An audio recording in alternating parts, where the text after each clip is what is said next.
What if I told you that some of the world's smartest engineers, men with PhDs, decades of experience, and technology worth millions, spent 3 whole months trying to solve a $500 million problem and still failed?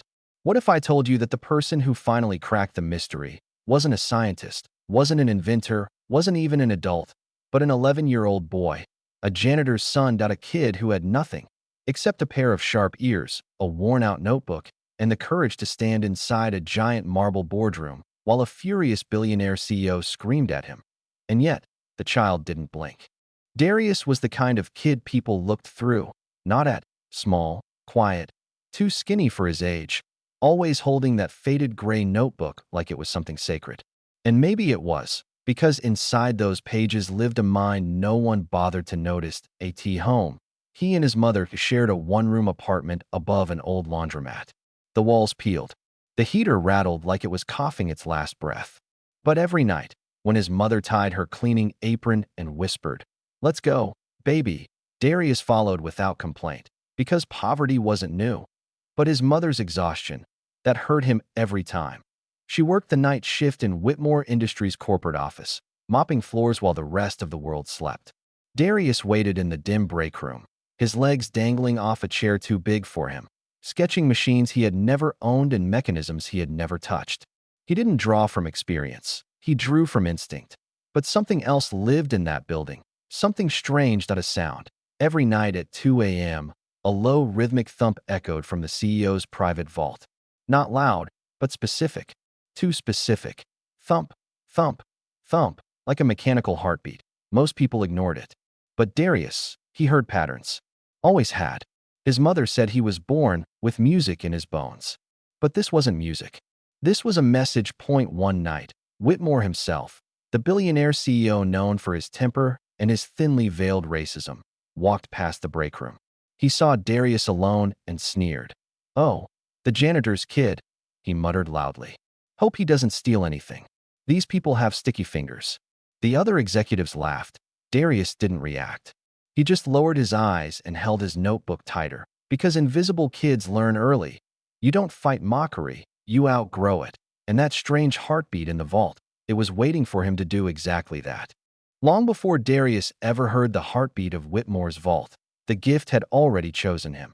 And it began in a dusty Detroit basement that smelled of metal shavings, warm oil, and the old jazz vinyls his grandfather played when he thought no one was listening.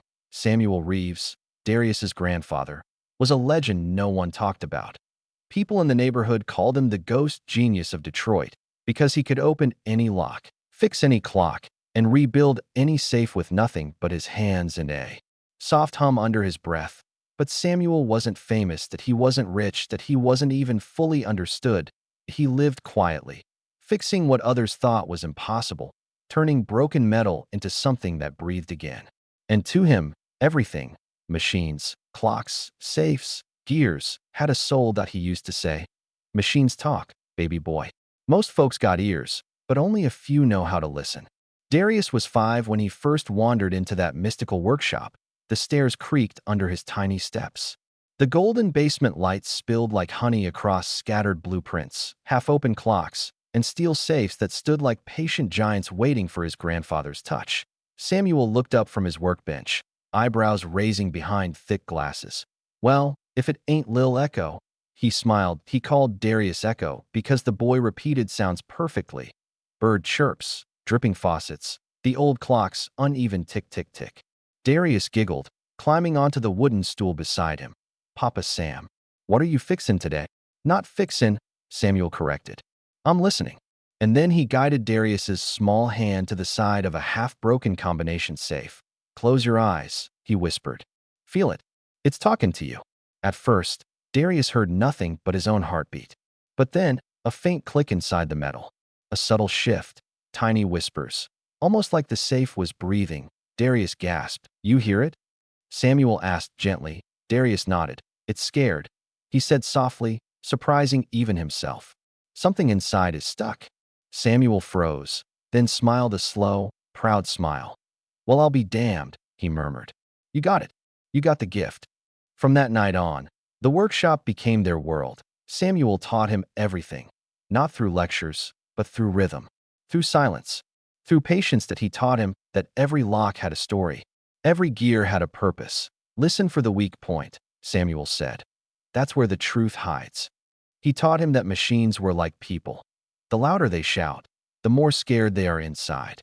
He taught him codes, not numbers, patterns, not equations. And he taught him to trust the thing most people ignored, his ears. Darius grew fast in that basement. Not taller, not stronger, but sharper. He learned how to tell the difference between mental fatigue and mechanical hesitation. He learned how a dying motor cries in uneven pulses.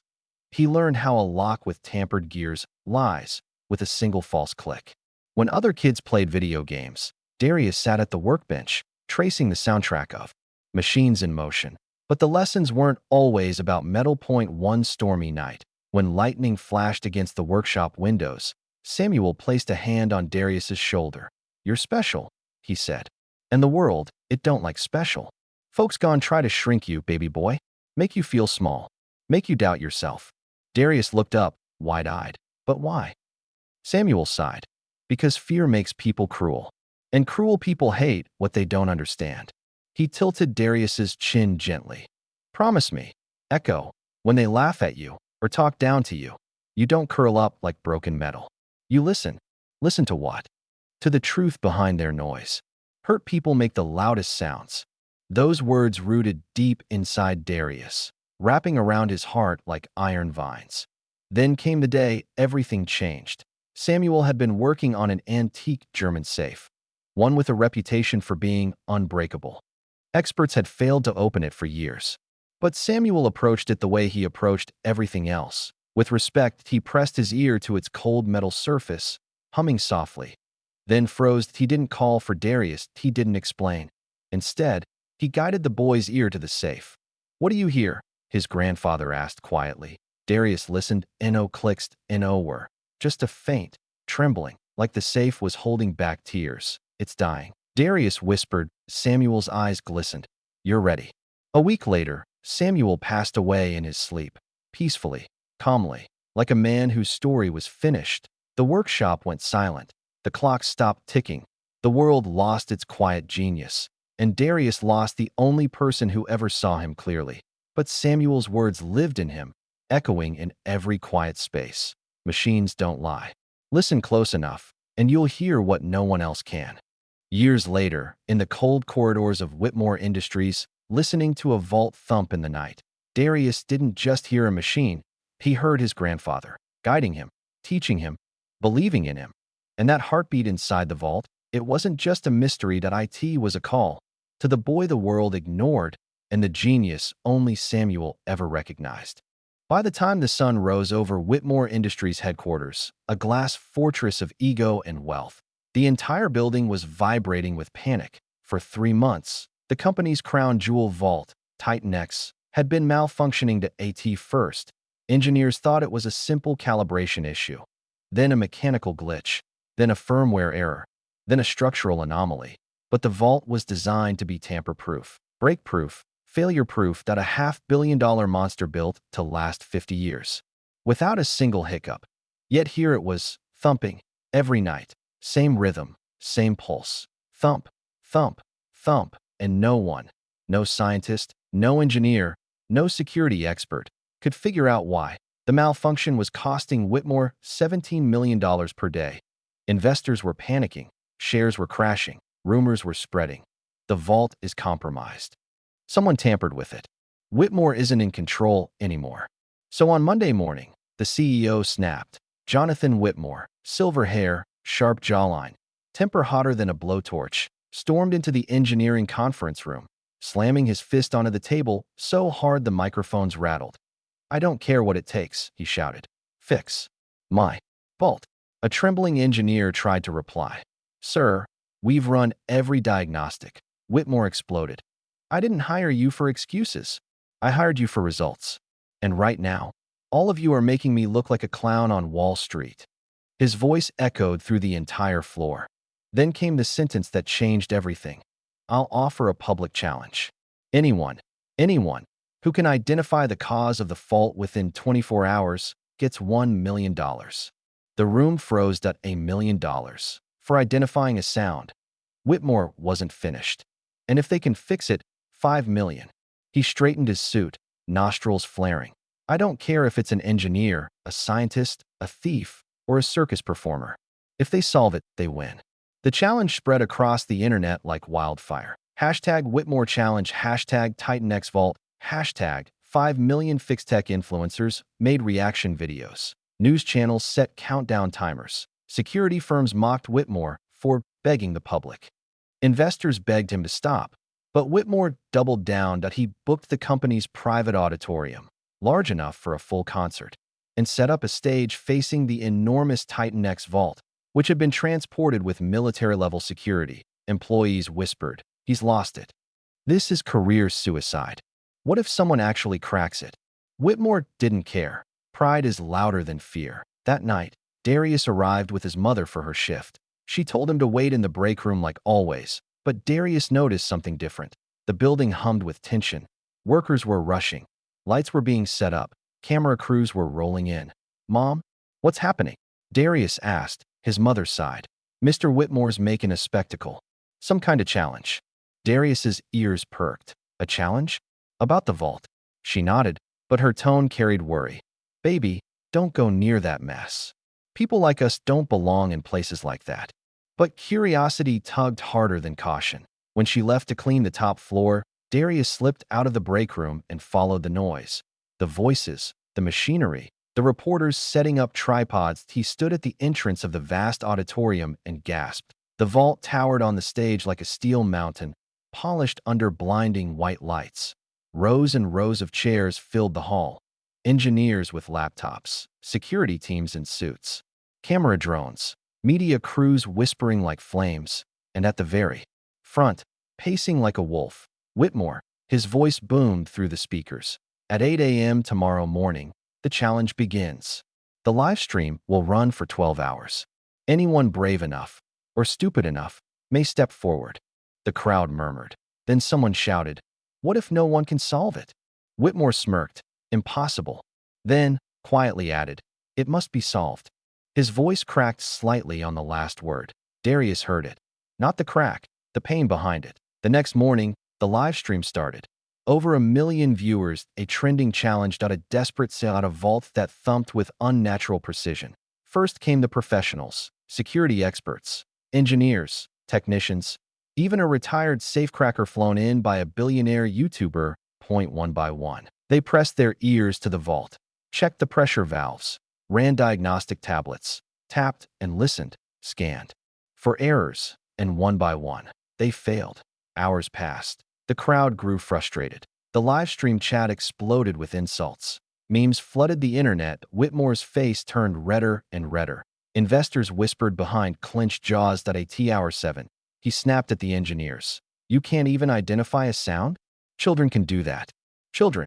And fate, or something more, delivered him exactly that. A small voice rose from the front row. "I can." The auditorium fell silent. Cameras pivoted. Heads turned. And there, standing timidly but firmly, was Darius. 11 years old, holding that worn-out gray notebook like armor. Whitmore blinked in disbelief. "What?" Darius swallowed. "I want to try." The audience burst into laughter. Harsh, cruel, echoing that. A reporter whispered mockingly, "Oh, look. The janitor's kid thinks he can fix a $500 million vault." Someone else snickered. "Maybe he'll sweep the sound away." Whitmore's lips curled. "You. This isn't a playground, boy." Darius didn't retreat, didn't tremble, that didn't break, that he simply said, "You said anyone can try, and I've been hearing it every night." That caught Whitmore's attention. Every night. This boy heard the sound when no one else did. The audience murmured. Cameras zoomed in. The live stream chat went wild. "Let the kid try. This is gold. No way he's serious. Whitmore, do it." Whitmore rubbed his temples that he had no choice. His ego couldn't refuse the challenge he created. "Fine," he growled. "Go ahead. Impress us." The crowd snickered as Darius walked slowly toward the steel giant. But something happened the moment he touched the vault. The laughter faded. The room quieted. The atmosphere changed. Because Darius didn't approach the machine like the others, he didn't poke or tapped or pull out gadgets. He did exactly what Samuel taught him. He placed his ear, gently, against the cold metal, closed his eyes, and listened. The auditorium held its breath. Within seconds, his brow furrowed, his fingers traced invisible patterns. On the vault's surface, his head shifted to follow the rhythm. Whitmore leaned forward, and Darius whispered, "It's not broken." The audience stiffened. Engineers exchanged confused looks. Darius pressed deeper, eyes still closed. "It's calling for help, because something inside is stuck. Something small. Something that shouldn't be there." Whitmore's jaw dropped. "How? How could you possibly know that?" Darius opened his eyes. "Because it's crying," he replied softly. "And machines cry when they're scared." The auditorium went silent. Mockery dissolved. Doubt evaporated. Hope, unexpected, undeserved, unbelievable, began to form for the first time. Whitmore didn't see a janitor's son, that he saw a challenger, and the $500 million mystery was no longer a burden to IT, was a destiny, leading straight to an 11-year-old boy standing fearlessly before a steel titan. For a long moment, the auditorium felt less like a corporate hall and more like a cathedral, silent, breathless, expectant. Darius stood before the Titan X vault, palms resting gently on its cold metallic skin, eyes closed, just listening to everyone else. It was a machine. Darius. It was a frightened giant whispering its story. He inhaled slowly. Then, just like Samuel had taught him, he pressed 2 fingers against the left hinge, leaning his ear toward the center coil. His posture changed. His breathing deepened. His head tilted slightly as the rhythm inside the vault shifted, fluttering like a heartbeat trying to steady itself. Whitmore, who had spent weeks watching grown men crumble in frustration, felt a strange chill crawl up his spine. The boy wasn't guessing, he was communicating. Darius whispered, "You've been hurting for a long time, haven't you?" The vault gave a soft, metallic tremor, almost like a sob. People in the audience stared as if witnessing something impossible, a child empathizing with a machine. Whitmore cleared his throat. Boy, if you have something to report, say it out loud."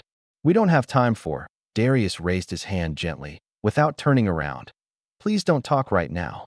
His voice was soft, polite, but carried weight. Whitmore froze. The entire hall froze. Even the live stream chat exploded in disbelief. The kid shushed a billionaire, loudly crying, "Face fire, let him cook. I swear this is a movie."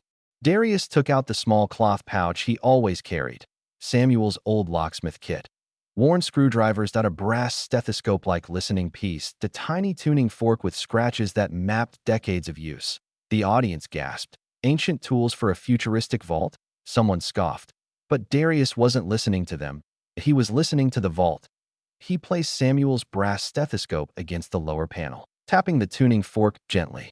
The vibration hummed through the metal, and something inside shifted. Click. The crowd straightened. Then Darius turned his head slightly and said, "There are 3 problems inside this vault, and 3 truths." Whitmore blinked. 3 truths? Darius nodded. "Yes. And the vault's been trying to tell you for months. But no one ever listened." The first revelation, the machine. Darius ran his fingers across the lower seam, following the rhythm he heard, like listening to the pulse of a sick heart. "It's not a system error," he said softly. "It's not a gear malfunction. And it's not the motors." He tapped the tuning fork again. Hum. Inside, a faint rattle responded. Darius smiled sadly. "You swallowed something." Whitmore squinted. "Swallowed what?" Darius pointed at a diagram on his notebook, a scribble he'd drawn weeks earlier, trying to decode the heartbeat he heard from the break room. "There's a fiber optic calibration marble that aligns the inner locking arms. It shouldn't move on its own, but something made it slip out of place. It's stuck between the pressure plates. Every time the vault tightens, it hurts itself more." "How do you know that?" an engineer blurted. Darius shrugged. "It sounds like a marble rolling inside a can, except scared." Engineers looked at each other, stunned. Whitmore stammered, "A marble? Are you telling me my $500 million vault is malfunctioning because of a tiny bead?" Darius corrected him. "Not malfunctioning. Protecting itself. If the plates crush the marble, the temperature sensors would overload and the vault would self-seal forever." A horrified murmur swept the room. The boy continued calmly. "The vault isn't broken. It's warning you."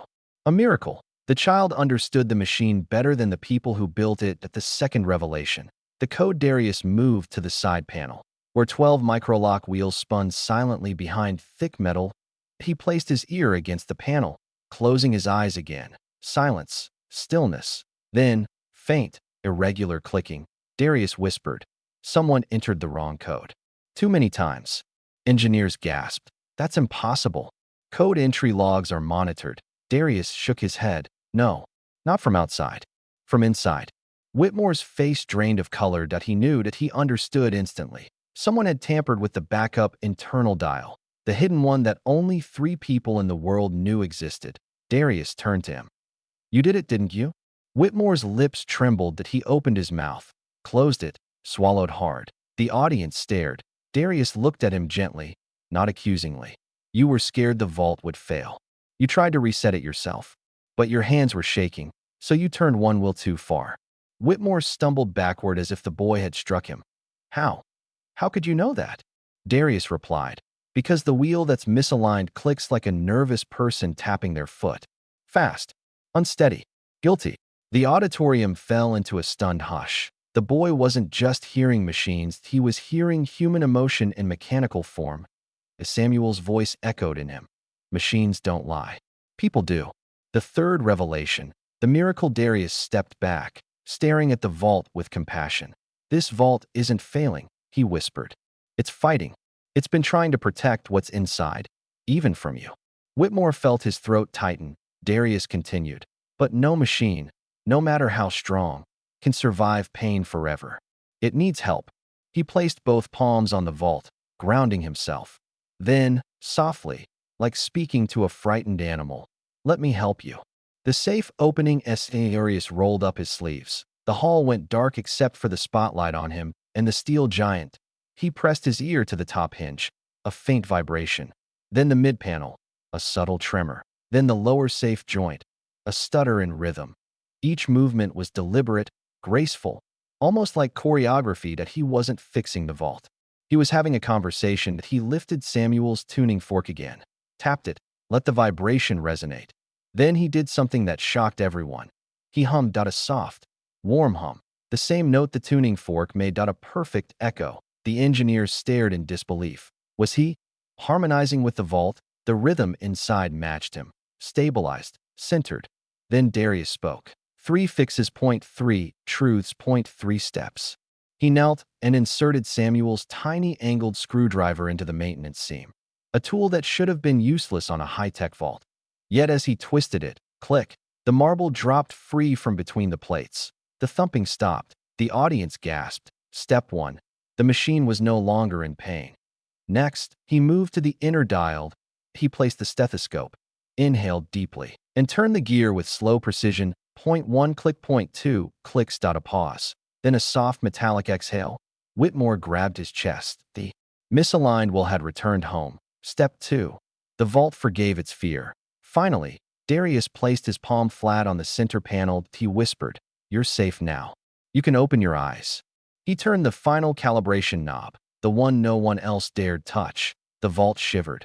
Light flickered along its seams that a soft mechanical sigh escaped. And then, with a deep, resonant whom, the Titan X opened. Not violently, not mechanically, but gently, like a miracle unfolding. The auditorium erupted. People screamed. Reporters shoved forward. Engineers dropped their equipment in shock. The livestream chat exploded so fast platforms crashed. Whitmore staggered forward, staring at the child as if witnessing something divine. You just did the impossible." Darius turned to him. "No," he said quietly. "I just listened."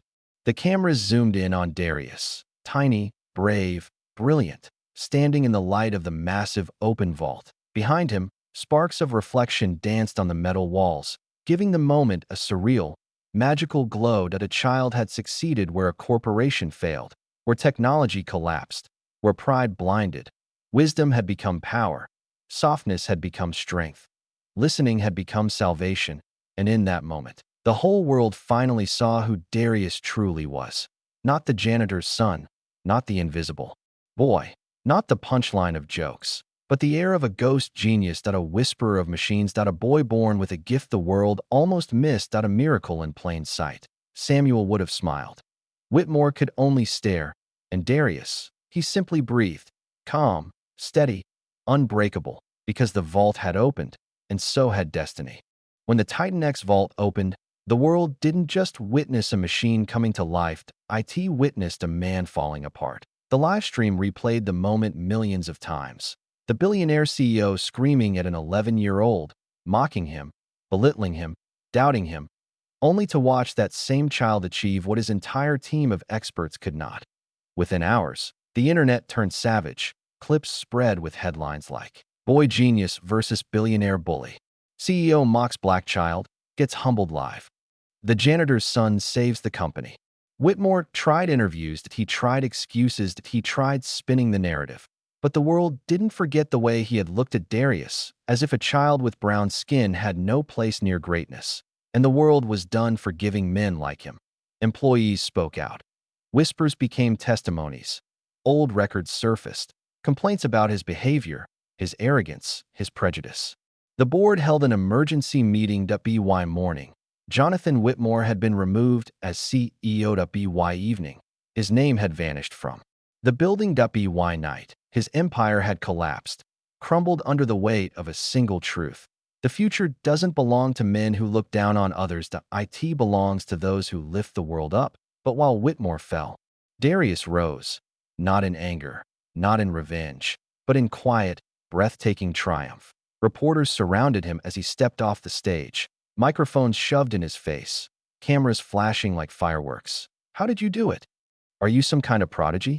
What do you want to be when you grow up?" Darius didn't answer any of those. Instead, he looked at his mother, her eyes trembling with pride, and whispered, "I just listened, Mama, like Papa Sam taught me." She wrapped him in her arms, and for the first time in years she allowed herself to cry with joy. 2 weeks later, Whitmore Industries reopened under new leadership. The new CEO, a woman with warmth in her voice and fairness in her eyes, announced something unprecedented. "Today, we honor the boy who reminded the world that genius has no uniform, no degree, and no color." She gestured to the center of the massive corporate lobby. Employees gasped. There, inside a tall glass display, sat a small, worn-out set of antique locksmith tools. Samuel Reeves's tools, the same ones Darius used to save the vault. Above them, engraved in polished steel, ***, wisdom has no color, courage has no age, ***. Darius's breath caught in his throat. His grandfather's legacy, once hidden in a dusty Detroit basement, now shone in a towering hall of glass and marble. The CEO called Darius to the podium. He walked forward shyly, his mother's hand wrapped around his. "Darius Reeves," she said proudly, "you saved this company. But more importantly, you taught us to listen. To each other. To truth. To the voices we ignore." The crowd applauded. "Today, we name you the youngest honorary engineer in this company's 78-year history. Your scholarship, your mentorship program, your future, fully funded."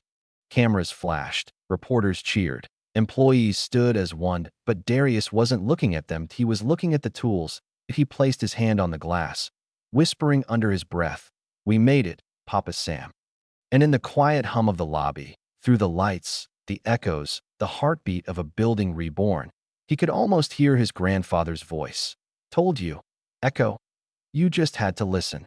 Whitmore faded into obscurity. The world moved on. But Darius Reeves? He became the spark of something far bigger. A legend. A symbol. Proof that brilliance can rise from anywhere. Even from a tired mother's night shift. Even from poverty. Even from a child the world failed to see. And the story of the janitor's son, the boy who whispered to machines, became a reminder carved in steel. Greatness doesn't discriminate. People do. And sometimes, all it takes is one brave voice to change everything. Sharp-eyed viewers, did you notice Darius already knew the safe's internal rhythm long before anyone believed in him? If you enjoyed this story of hidden genius and justice, backhand index pointing right, like backhand index pointing right, subscribe backhand index pointing right, and turn on the bell icon because our next video might just reveal another legend the world ignored.